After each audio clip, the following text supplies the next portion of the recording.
მშობიარობის წინასწარი ნიშნები. როგორ გავიგოთ, რომ უკვე მალე ბავშვს შევხვდებით? მოდით განვიხილოთ ყველაზე ხშირი წინასწარი ნიშნები. პირველი, ლორწოვანი საცობის გამოსვლა. ასეთი საცობი განსხვავდება ჩვეულებრივი ვაგინალური გამონადენისგან. ის უფრო მკვრივი და წებოვანია, შეგრძნებით ძალიან ჰგავს მჭიდრო სლაიმს. შეიძლება გამოვიდეს პატარა ნაჭრებად, ან ერთიანად დიდი რაოდენობით, ზოგჯერ შეიძლება იყოს ისვეთ ძლიერად შეღებილი. არ შეგეშინდეთ. მეორე, ცონის მატების შეჩერება ან მისი შემცირება. მესამე, დიარეა. მშობიარობამდე ქალების უმეტესობას უჩანს ან იწმინდება ნაცლავი.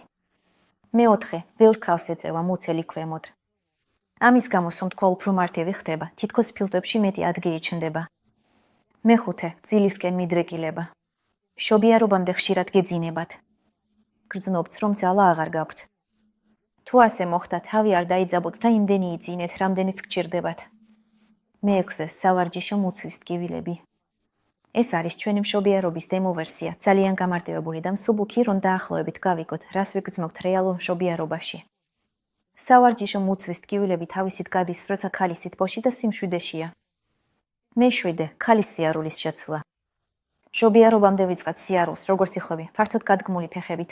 ჩვენი მენჯი თითქოს მოშებულ ჭანჭიკებზეა. ეს სიმპტომები შეიძლება იყოს ცალ-ცალკე ან ერთად, ან მხოლოდ მათი ნაწილი.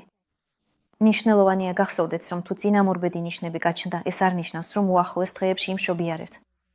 მაგრამ გირჩევთ, გადაამოწმოთ, ყველაფერი მზად გაქვთ თუ არა მშობიარობისთვის.